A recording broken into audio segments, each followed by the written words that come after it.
So hello मेरी YouTube family, कैसे हैं आप लोग। आशा करते हैं हमारे सभी साथी बहुत अच्छे होंगे, अपनी पढ़ाई बहुत अच्छे से आप लोग कर रहे होंगे। आज की जो हमारी क्लास होने वाली है आप लोग के लिए बहुत ही महत्वपूर्ण, बहुत ही स्पेशल क्लास होगी। तो साथी से निवेदन है, साथी लोग वीडियो को फुल वॉच करेंगे, साथी लोग स्किप नहीं करेंगे वीडियो, क्योंकि ये वीडियो आप लोग के लिए बहुत ही स्पेशल होने वाली है साथी। ठीक है, देख रहे हैं आज की जो हमारी वीडियो है RPF कांस्टेबल GK GS का PYQ है, जो हमारा बहुत ही महत्वपूर्ण है। आज का पार्ट हमारा 53 है, यानी मान लीजिए आपका थर्ड आप लोग का पार्ट है। ठीक है, टारगेट हमारा RPF बैच साथी। ठीक है, हमने 3 क्लास अपलोड कर दिए हैं साथी अपने चैनल पे। ठीक है, तो साथी लोग क्या करेंगे, आप लोग प्रश्नों को फुल वॉच करेंगे, प्रश्नों को स्किप नहीं करेंगे। ठीक है, क्योंकि यह प्रश्न आप लोग के लिए सभी महत्वपूर्ण है, सभी प्रश्न आप लोग के PYQ हैं। यह हमारे जो प्रश्न है SI और कांस्टेबल दोनों के लिए बहुत ही महत्वपूर्ण है। ठीक है, तो चलते हैं हम प्रश्नों को स्टार्ट करते हैं साथी। प्रश्नों को देखते हैं किस प्रकार से प्रश्न पूछे गए हैं। ठीक है, आप लोग को मैंने 3 ही चीज़ें बताए थे आप लोग को, PYQ, प्रैक्टिस सेट और मॉक टेस्ट, वो भी टेक्स्ट बुक पे देना साथी। ठीक है, मात्र 3 चीज़ को आप लोग को करना है, बाकी और कुछ भी नहीं करना साथी। ठीक है, बस मेरी बात को गंभीरता से सुनना आप लोग। ठीक है, आप लोग पहले प्रश्न को पढ़िए, आप लोग खुद समझ जाएंगे आप लोग के लिए कितना महत्वपूर्ण क्लास होने वाली साथी। ठीक है, चलते हम स्टार्ट करते हैं। प्रश्न नंबर पहला हमारा है। प्रश्न नंबर पहला क्या साथी, जिस भी साथी को पता है, जिस भी मेरे प्रिय भाई बहनों को पता है, वह आंसर को कमेंट में बताएंगे। ठीक है, बाकी जो चैनल पर नए हैं, चैनल को सब्सक्राइब नहीं किया, वो चैनल को सब्सक्राइब जरूर कर लें साथी। ठीक है, ग्रामीण क्षेत्रों में स्थानीय स्वास्थ्य सरकारों की व्यवस्था क्या कहलाती है। क्या है बोला है, ग्रामीण क्षेत्रों में स्थानीय स्वास्थ्य सरकारों की व्यवस्था क्या कहलाती है। जिस भी साथी को पता है वह साथी कमेंट करेंगे। पंचायती राज है, ग्रामीण न्यायालय है, ग्राम न्यायालय है, नगर पालिका है, जिला परिषद है। तो साथी इस प्रश्न का हमारा स्पेशल राइट आंसर क्या होगा, तो बताइए आप लोग, इस प्रश्न का राइट आंसर क्या होगा। इस प्रश्न का राइट आंसर हो जाएगा आप लोग का, मैं यहाँ लिख देता हूँ, क्या होगा, पंचायती राज आप लोग का साथी हमारा राइट आंसर हो जाएगा। क्या होगा, पंचायती राज, यानी option number A is the right answer. ठीक है, तो साथी लोग आप लोग क्लियर हो चुके हैं। अब हम चलते हैं इसी प्रकार अगले नेक्स्ट प्रश्न को। ठीक है, अगले प्रश्न को पढ़िए आप लोग। अगला प्रश्न हमारा कौन सा पूछा, आज का हमारा दूसरा प्रश्न है, कितना आप लोग के लिए महत्वपूर्ण है, आप लोग पढ़िए आप लोग अच्छे से।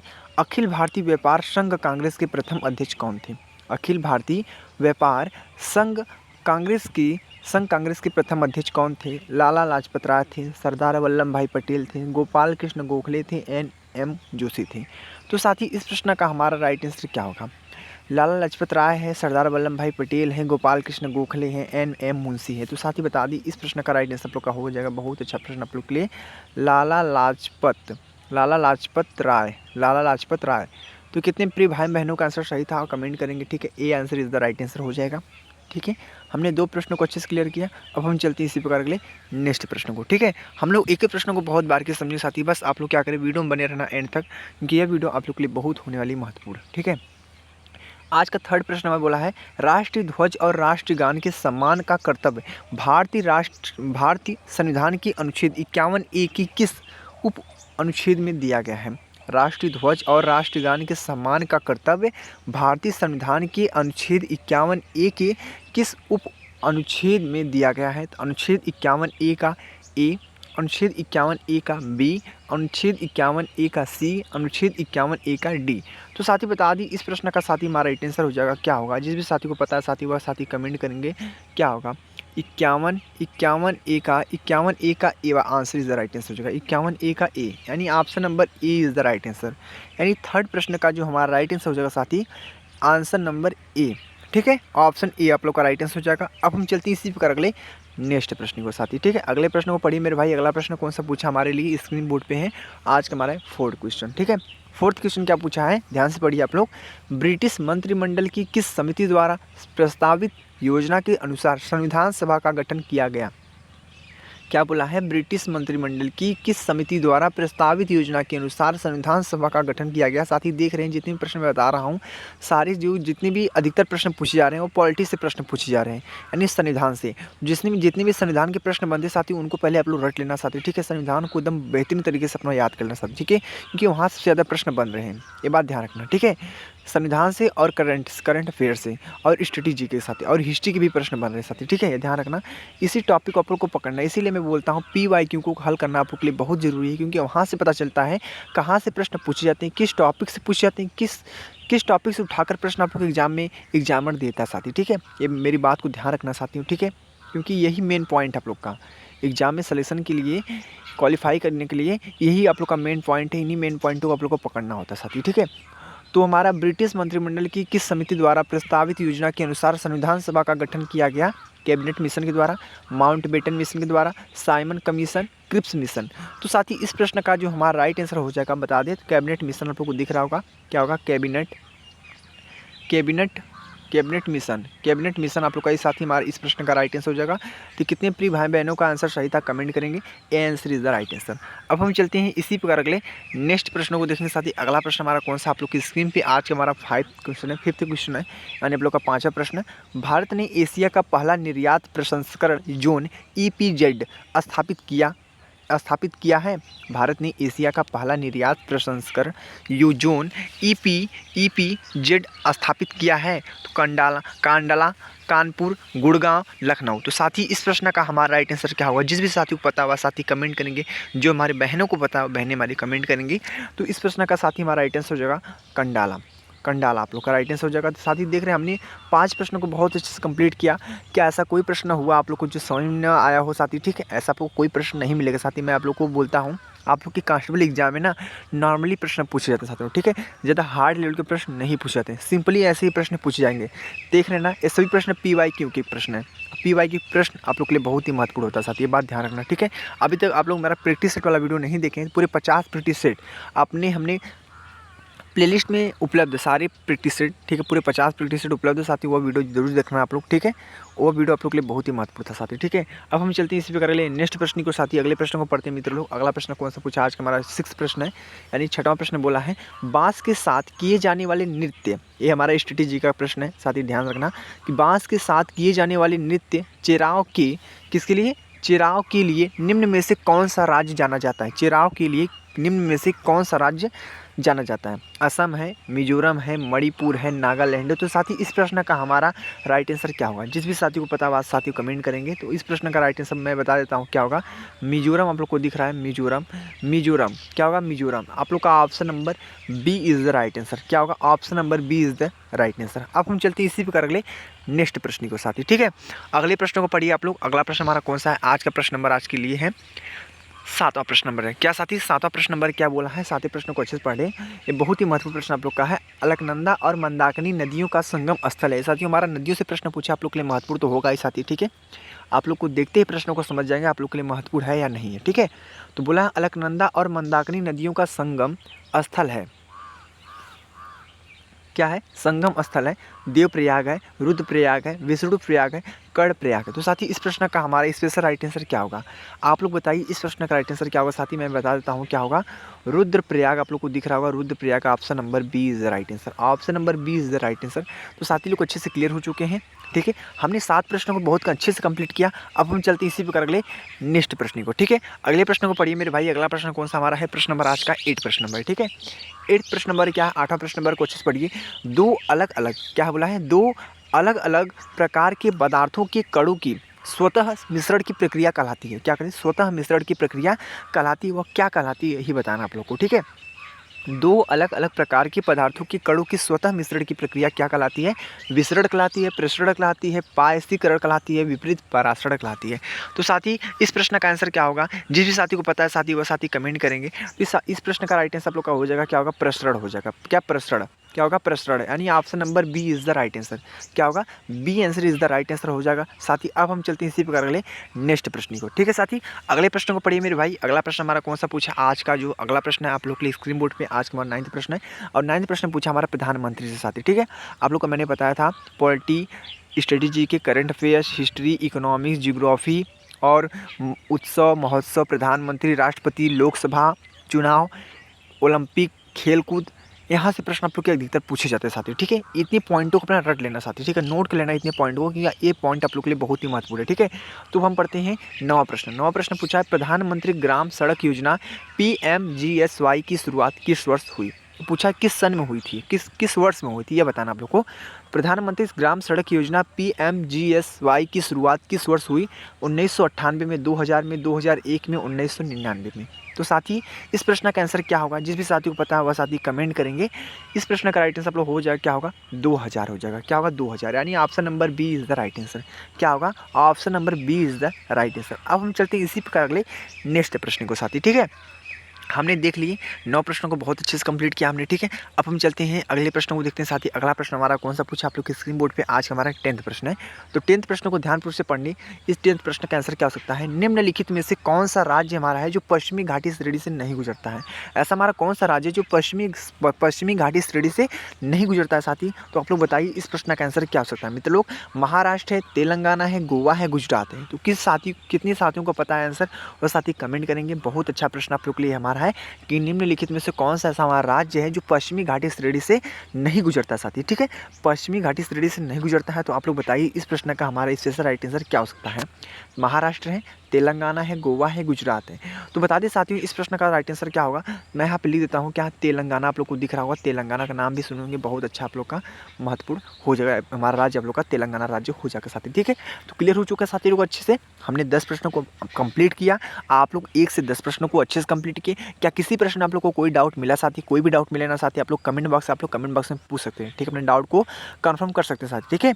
अब हम चलते हैं इसी पर अगले नेक्स्ट प्रश्न को साथी, ठीक है। अगले प्रश्न को पढ़ते हैं। अगले प्रश्न को पढ़ते हैं साथी। आज हमारा 11वां प्रश्न, आज के 11 प्रश्न क्या बोला है, निम्नलिखित में से किसे सामान्यतः स्पंज कहा जाता है। क्या कहा जाता है, स्पंज कहा जाता है साथी, ठीक है। तो निम्नलिखित में से किसे सामान्यतः स्पंज कहा जाता है। पूरी फेरा को, मेना नेमाटोडा को, सिलेंट्राडा और क्या है, इनमें से कोई नहीं। तो साथी इस चारों ऑप्शन में से कौन सा ऑप्शन आप लोग का राइट है वो बताएंगे। और कोई भी साथी हमारा तुक्का का प्रयोग नहीं करेगा मेरे भाई, ठीक है। क्योंकि ऐसे बच्चे होते हैं जो 10th पास 12th पास किए हैं और फिलहाल में एग्जाम फॉर्म अप्लाई कर दिए हैं, ठीक है। आरपीएफ कांस्टेबल का एग्जाम का फॉर्म अप्लाई कर दें साथी, ठीक है। वो एग्जाम देने जाते हैं ना, उसमें हम देखते हैं किस प्रकार से प्रश्न आता है। वो सिलेक्शन लेने के लिए नहीं जाते हैं, वो क्या करते हैं, तुक्का मारने के लिए जाते हैं। बहुत से साथी होंगे, मुझे पता है साथी, ठीक है। लेकिन आप लोग को ऐसा नहीं करना है, ठीक है। जिस भी साथी को वर्दी चाहिए, थोड़ा उसके लिए मेहनत कर लीजिए आप लोग, क्योंकि ज़्यादा हार्ड तो प्रश्न पूछने रहते हैं। मात्र 3 ही सब्जेक्ट है ना, जीके, जीएस, मैथ, रीजनिंग, मात्र 3 सब्जेक्ट है। मैथ में 35 प्रश्न पूछे जाते हैं, रीजनिंग में 35 प्रश्न पूछे जाते हैं, जीके जिसमें 50 प्रश्न पूछे जाते हैं। थोड़ी मेहनत कर लीजिए, आप लोग का सिलेक्शन हो जाएगा। बस यही थोड़ी सोचने वाली बात है साथी, ठीक है। आप लोग तुक्का मत मारिएगा, क्योंकि आप लोग को पता है -1/3 की नेगेटिव मार्किंग भी है साथी, ठीक है। ये बात ध्यान रखना, ठीक है। निम्नलिखित में से किसे सामान्यतः स्पंज कहा जाता है साथी। तो बता दें आप लोग को किसको आ जाता है, पेरी फेरा को। किसे, पेरी क्या है, पूरी फेरा यानी option number A is the right answer. Option number A is the right answer. तो साथी लोग अच्छे से क्लियर हो चुके हैं। अब हम चलते हैं इसी प्रकार अगले नेक्स्ट प्रश्न की ओर, ठीक है। अगले प्रश्न को पढ़िए मेरे भाई। अगला प्रश्न हमारा कौन सा पूछा है, प्रश्न नंबर आज का हमारा है 12। प्रश्न नंबर आज का हमारा 12। तो ध्यान से पढ़िए इस बारे प्रश्न को। क्या प्रश्न है हमारा है, विश्व का सबसे बड़ा हिमनद किस महाद्वीप में पाया जाता है। विश्व का सबसे बड़ा हिमनद किस महाद्वीप में पाया जाता है। तो साथी लोग आप लोग बताइए इस प्रश्न का आंसर क्या होता है मेरे भाई। इस प्रश्न का जो राइट आंसर होगा क्या होगा, अंटार्कटिका है, एशिया है, यूरोप है, उत्तरी अमेरिका। क्या है, अंटार्कटिका है, एशिया, यूरोप, उत्तरी अमेरिका। तो साथ ही इस प्रश्न का हमारा जो स्पेशल राइट आंसर हो जाएगा, मैं बता देता हूँ। इस प्रश्न का अंटार्कटिका राइट आंसर हो जाएगा। अंटार्कटिका इस प्रश्न का हमारा राइट आंसर हो जाएगा। तो बहुत अच्छा प्रश्न आप लोग के लिए है, Antarctica. Option number A is the right answer, ठीक है। A is the right answer. तो साथी लोग अच्छे से क्लियर हो चुके हैं। हमने 12 प्रश्नों को कंप्लीट किया मेरे भाई, ठीक है। जिस प्रकार से जो हमारे साथी जुड़े हैं रेगुलर वीडियो में, वो ऐसे ही बने रहे साथी, ठीक है। अब हम चलते हैं इसी प्रकार अगले नेक्स्ट प्रश्न को, ठीक है। और सभी प्रश्नों को अपने नोटबुक पर नोट जरूर करना साथी, क्योंकि यह प्रश्न आप लोग के लिए बहुत ही स्पेशल है, बहुत ही ज़्यादा महत्वपूर्ण है साथी, ध्यान रखना। आज का 13 प्रश्न क्या बोला है, निम्नलिखित में से किस खिलाड़ी का संबंध हॉकी से। साथी हमारा खेल कूद से प्रश्न आ चुका है, ध्यान से पढ़ना, क्योंकि ये प्रश्न बहुत ही स्पेशल होते हैं। ये रिपीट होते हैं साथी, ठीक है। ऐसे प्रश्न बहुत रिपीट होते हैं। निम्नलिखित में से किस खिलाड़ी का संबंध हॉकी से, धनराज पिल्ले का, मनिका बत्रा का, राजन बिन्नी का, और एक ऑप्शन आप लोग का है महेश भूपति का। तो साथी इस प्रश्न का हमारा आंसर क्या हो सकता है, जिस भी साथी को पता है साथी कमेंट करेंगे, बता दे साथियों। धनराज पिल्ले आप लोग का राइट आंसर हो जाएगा, ठीक है। नाम बहुत इंटरेस्टिंग है मेरे भाई, धनराज पिल्ले। ये किससे संबंधित है, हॉकी से है, ठीक है। खिलाड़ी का संबंध हॉकी से है, वो धनराज पिल्ले हैं, ठीक है। ये आप लोग का राइट आंसर हो जाएगा। अब हम चलते हैं इसी प्रकार अगले नेक्स्ट प्रश्न को साथी, ठीक है मेरे भाई। अगले प्रश्न को पढ़िए। आज का प्रश्न नंबर कौन सा पूछा आप लोग की स्क्रीन पे, आज का हमारा है प्रश्न नंबर 14। तो ध्यान से पढ़िए इस 14 प्रश्न को। 14 प्रश्न क्या बोला है, भ्रूण के किस चरण में शरीर के सभी अंगों की पहचान की जा सकती है। भ्रूण के किस चरण में, भ्रूण है उसके किस चरण में शरीर के सभी अंगों की पहचान हम कर सकते हैं। तो साथ ही इस प्रश्न का आंसर क्या हो सकता है, भ्रूण है, मोरूला है, युग्मनज है, ब्लास्टोसिस्ट, ठीक है, तो इस प्रश्न का आंसर क्या होगा साथी? जिस भी साथी को पता है साथी वो कमेंट करेंगे साथी। इस प्रश्न का आंसर आप लोग का हो जाएगा भरूड़ ही आप लोग का राइट आंसर हो जाएगा, यानी option number A is the right answer. क्या होगा? A is the right answer. तो साथी अब अच्छे से आप लोग क्लियर हो चुके हैं। अब हम चलते हैं इसी प्रकार अगले नेक्स्ट प्रश्न को साथी। ठीक है, हमने 14 प्रश्नों की बहुत अच्छे से कंप्लीट किया साथी। ठीक है, अगले प्रश्न को पढ़िए। आज का हमारा प्रश्न नंबर है आज का 15। क्या 15 नंबर प्रश्न है? ध्यान से पढ़ना आप लोग। ठीक है, और कमेंट में जरूर बताना साथी इस प्रश्न का आंसर। और ठीक है, इस प्रश्न को पढ़िए। क्या बोला है? राज्य के राज्यपाल की कार्य निर्वहन के लिए अस्थायी रूप से किसे नियुक्त किया जा सकता है? किसे नियुक्त किया जा सकता है साथी? आप लोग बताएंगे। क्या प्रश्न है? राज्य के राज्यपाल की कार्य निर्वहन के लिए अस्थायी रूप से किसे नियुक्त किया जा सकता है? उच्च न्यायालय के मुख्य न्यायाधीश, उच्च न्यायालय के मुख्य न्यायाधीश, उच्चतम न्यायालय के मुख्य न्यायाधीश, कोई भी अर्हता प्राप्त व्यक्ति, और क्या ऑप्शन है? संतारूढ़ सरकार मंत्री, संतारूढ़ सरकार का मंत्री। तो साथी इस प्रश्न का आंसर क्या होगा? जिस भी साथी को पता है साथी वो कमेंट करेंगे। उच्च न्यायालय के मुख्य न्यायाधीश वाला option is the right answer हो जाएगा। क्या होगा? ऑप्शन नंबर ए वाला। क्या होगा? उच्च न्यायालय क्या होगा? उच्च न्यायालय के क्या होगा? उच्च न्यायालय के साथी ध्यान से पढ़िए। उच्च न्यायालय के मुख्य न्यायाधीश, option number A answer is the right answer. ठीक है, तो क्लियर हो चुके हैं आप लोग अच्छे से। अब हम चलते साथी अगले नेक्स्ट प्रश्न को। ठीक है, अगले प्रश्न को पढ़िए मेरे भाई। अगला प्रश्न कौन सा हमारा है? प्रश्न नंबर आज का हमारा 16 है। तो ध्यान से पढ़िए। इस 16 प्रश्नों को बोला है किस वस्तु पर ऊपर की ओर लगने वाला बल को द्रव कहते हैं?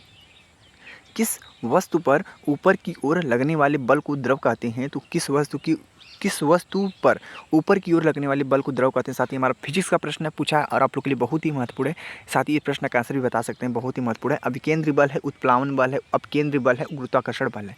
जिस भी साथी को पता है वह साथी कमेंट करेंगे, क्योंकि यह प्रश्न आप लोग के लिए बहुत ही इंटरेस्टिंग है। बता भी सकते हैं साथी। ठीक है, आप लोग को मैंने पहले बताया था पूरे साइंस से मात्र 7 ही प्रश्न पूछे जाते हैं। 3 प्रश्न आप लोग के फिजिक्स से, 2 प्रश्न केमिस्ट्री से और 2 प्रश्न आप लोग के बायोलॉजिकल सिस्टम से आते हैं। ठीक है, मात्र 7 ही प्रश्न पूछे जाते हैं, उससे ऊपर प्रश्न नहीं पूछे जाते साथी। नहीं तो आप लोग कोई भी पीवाई को उठाकर देख लीजिए ना, उसमें से उससे ऊपर पूछेगा ही नहीं साथी। ठीक है, और जितने भी प्रश्न पूछे जाते हैं सभी सिंपल होते हैं, आपके लिए बहुत ही सिंपल होगा। ठीक है, नॉर्मली प्रश्न पूछे जाते हैं इजीली आप लोग बता भी सकते हैं। मात्र के पूछ दिए जाएंगे, जैसे पूछ देना किसी वस्तु पर ऊपर की ओर लगने वाले बल को द्रव कहते हैं। तो साथी बहुत अच्छा प्रश्न आप लोग का उत्प्लावन बल हो जाएगा। ठीक है, उत्प्लावन बल। कितने साथियों का आंसर राइट था? उत्प्लावन बल। क्या होगा? उत्प्लावन बल। क्या होगा? उत्प्लावन बल, यानी option number B is the right answer. Option number B is the right answer. ठीक है, अब हम चलते हैं इसी प्रकार अगले नेक्स्ट प्रश्न को साथी। ठीक है, अगले प्रश्न को पढ़िए आप लोग। अगले प्रश्न को पढ़ते हैं। अगला प्रश्न हमारा कौन सा साथी है? आज का 17 नंबर है। 17 नंबर प्रश्न क्या है? राज्यपाल की प्रसाद पर्यंत कौन अपनी पद पर बना रह सकता है? राज्यपाल की प्रसाद पर्यंत कौन अपनी पद पर बना रह सकता है? तो साथी बताएंगे इस प्रश्न का आंसर क्या हो सकता है? राज्यपाल की प्रसाद पर्यंत कौन अपने पद पर बना रह सकता है? पुलिस अधिकारी है, मंत्री है, IAS अधिकारी है, उच्च न्यायालय के न्यायाधीश है। तो जिस भी साथी को पता है, जिस भी मेरी प्रिय बहनों को पता है वो बहनें हमारी कमेंट करेंगे। जिस भी भाई को पता है भाई मेरे कमेंट करेंगे कि राज्यपाल की प्रसाद पर्यंत कौन अपने पद पर बना रह सकता है। तो साथी बता दी इस प्रश्न का राइट आंसर आप लोग का हो जाएगा मंत्री। क्या होगा? मंत्री, यानी आप लोग का ऑप्शन नंबर बी वाला। कितने साथियों का आंसर सही था वह कमेंट करेंगे। ठीक है, अब हम चलते हैं इसी प्रकार अगले नेक्स्ट प्रश्न को साथी। अगले प्रश्न को पढ़ते हैं। आज का प्रश्न नंबर हमारा 18 है, तो आप लोग के लिए बहुत ही महत्वपूर्ण है। इस प्रश्न को ध्यान से पढ़ना आप लोग। 18 प्रश्नों को बोला है 1928 में अखिल बंगाल छात्र सम्मेलन की अध्यक्षता किसने की? 1928 में अखिल बंगाल छात्र सम्मेलन की अध्यक्षता किसने की? छात्र सम्मेलन की अध्यक्षता किसने की? सरदार वल्लभ भाई पटेल जी हैं, जवाहरलाल नेहरू हैं, सुभाष चंद्र बोस है, एम के गांधी है। तो साथी इस प्रश्न का स्पेशल राइट आंसर क्या हो सकता है? जिस भी साथी को पता है वह साथी कमेंट करेंगे। सरदार वल्लभ भाई पटेल, जवाहरलाल नेहरू, सुभाष चंद्र बोस, एम के गांधी। तो साथी बता दी इस प्रश्न का आंसर क्या होगा? क्या होगा? जवाहरलाल नेहरू आप लोग का राइट आंसर हो जाएगा। ठीक है, option number B is the correct answer. ठीक है, तो 1928 में अखिल बंगाल छात्र सम्मेलन की अध्यक्षता किसने की? Jawaharlal Nehru is the right answer हो जाएगा साथी। बहुत अच्छा प्रश्न था आप लोग के लिए। अब हम चलते हैं इसी प्रकार अगले नेक्स्ट प्रश्न को साथी। ठीक है, अगले प्रश्न को पढ़ते हैं। आज का 19 प्रश्न साथी ध्यान से पढ़नी। इस 19 प्रश्नों को क्या प्रश्न है? किस क्षेत्र में अधिकांश संपत्ति सरकार के स्वामित्व में है और सभी सेवाएं सरकार द्वारा प्रदान की जाती हैं? क्या प्रश्न है, किस क्षेत्र में अधिकांश संपत्ति सरकार के स्वामित्व में है और सभी सेवाएं सरकार द्वारा प्रदान की जाती है? तो निजी क्षेत्र है, सार्वजनिक क्षेत्र है, द्वितीय क्षेत्र है, प्राथमिक क्षेत्र है। तो जिस भी साथी को पता है वह साथी कमेंट करेंगे हमारे। तो इस प्रश्न का राइट आंसर क्या होगा, मैं यहाँ पे लिख कर आप लोग को अच्छे समझा देता हूँ, आप लोग को कोई भी डाउट ना हो, कोई परेशानी झेलने की बात ना हो। तो क्या होगा, सार्वजनिक क्षेत्र आप लोग का राइट आंसर हो जाएगा। Option number B is the correct answer. ठीक है, option number B is the correct answer साथी हो जाएगा। अब हम चलते हैं इसी प्रकार के लिए नेक्स्ट प्रश्न को साथी देखेंगे। इस 20वें प्रश्न को करने से पहले आप लोग को जानकारी बता दें, जितने प्रश्न मैंने 20 प्रश्नों को टोटल आप लोग को बताया ना, आप लोग 20 में से कितने प्रश्न के राइट किए हैं, कितने प्रश्न गलत किए हैं बताना है। और वीडियो आप लोग को कैसा लगा वो कभी कमेंट में आप लोग को जरूर बताना साथी। ठीक है, क्योंकि एक ही कमेंट से ना बहुत हौसला बढ़ती है मेरे साथी। ठीक है, ये बात ध्यान रखना। तो इस 20वें प्रश्न को ध्यान से पढ़िए। इस 20वां प्रश्न हमारा क्या बोला है, हमारा प्रश्न है ओलंपिक का। आप लोग को मैंने पहले बताया था ओलंपिक से प्रश्न पूछे थे, ओलंपिक से प्रश्न बन गया साथी। ठीक है, निम्नलिखित में से कौन सा संगठन है जो ओलंपिक खेलों को विनियमित करता है साथियों, ओलंपिक खेलों को विनियमित करता है साथी। हमारे प्रश्न पूछे गए हैं और जो साथी हमारे रेगुलर वीडियो को देखता होगा उनको पता होगा ओलंपिक से प्रश्न 1-2 प्रश्न आप लोग के 100% पूछे जाते हैं साथियों। ठीक है, और खेल कूद से भी प्रश्न पूछे जाते हैं साथी। ठीक है, इसलिए बोलता हूँ जो साथी रेगुलर वीडियो देखता है उनके लिए तो बहुत ही महत्वपूर्ण बात है। ठीक साथी, तो समझ गए आप लोग अच्छे से। निम्नलिखित में से कौन सा संगठन ओलंपिक खेलों को विनियमित करता है? क्षेत्रीय ओलंपिक संघ है, अंतर्राष्ट्रीय ओलंपिक समिति है और यूरोपीय ओलंपिक परिषद है, और एक ऑप्शन आप लोग का भारतीय ओलंपिक आयोग है। तो साथी इस प्रश्न का आंसर क्या होगा बता दें साथी। इस प्रश्न का आंसर क्या होगा, मैं यहाँ पे लिख देता हूँ क्या, अंतर्राष्ट्रीय क्या होगा, अंतर्राष्ट्रीय ओलंपिक समिति आप लोग का साथी हमारा राइट आंसर हो जाएगा। तो बहुत अच्छा प्रश्न आप लोग के लिए है। तो देख लिया हमने क्या, option number B is the correct answer. Option number B is the correct answer होगा साथी। ठीक है, हमने पूरी 20 प्रश्नों को बहुत अच्छे से आप लोग को कंप्लीट कराया साथी। ठीक है, और कोई भी डाउट होना साथी आप लोग पर्सनली पूछ सकते हैं साथी। ठीक है, तो ये वीडियो आप लोग को कैसा लगा आप लोग कमेंट में जरूर बताना साथी। आप लोग को पता है आप लोग के सामने ही स्क्रीन पे आज का पार्ट हमारा 53 था। मान लीजिए हमारा पार्ट समझ लीजिए आप लोग का पार्ट नंबर आज का मान लीजिए हमारा 3 है। क्यों 3 है साथी, क्योंकि हमारा आरपीएफ बैच चल रहा है। ठीक है, क्या चल रहा है, आरपीएफ बैच। हमने पीवाई को हल किया और सभी प्रश्न पीवाई ही क्यों है। ठीक है, बस इसका नाम चेंज हुआ है आरपीएफ बैच। ठीक है, तो इस आरपीएफ बैच को ज्वाइन कर लीजिए आप लोग। ठीक है, बस ध्यान प्रश्न में जितने प्रश्नों को बता रहा हूँ उतने प्रश्नों को रट लीजिए, उससे ऊपर आपको कुछ भी करने की जरूरत नहीं। क्योंकि बहुत से साथी ऐसे कमेंट करते हैं क्या सर हमें जीके जिसमें बस इतना ही करना होगा। हाँ मेरे भाई, इतना ही करना होगा। बस आप लोग practice set, mock test book, ठीक है, मॉक टेस्ट और आप लोग का PYQ यानी प्रीवियस पेपर के क्वेश्चन को हल कर लीजिए। बाकी आप लोग को कुछ भी नहीं करना है। और जो हमारे साथी अभी तक जो हमारे साथी प्रैक्टिस सेट पूरे 50 प्रैक्टिस सेट हल नहीं किए हैं, तो हमारे चैनल पे उपलब्ध प्लेलिस्ट में मिल जाएंगे पूरे 50 प्रैक्टिस सेट। उसको आप लोग जरूर से जरूर हल कर लें और मॉक टेस्ट डेली दीजिएगा आप लोग टेक्स्ट बुक पे साथी। ठीक है, और जो मैं PYQ बता रहा हूँ उसको आप लोग अच्छे से रट लेना साथी, क्योंकि आपके लिए बहुत ही महत्वपूर्ण है। तो साथी बस इतना ही इस वीडियो में बोलना चाहूँगा। और वीडियो आप लोग को कैसे लगे आप लोग कमेंट में जरूर बताना साथी। ठीक है, हम मिलते हैं अगले नेक्स्ट वीडियो में। जय भारत, वंदे मातरम।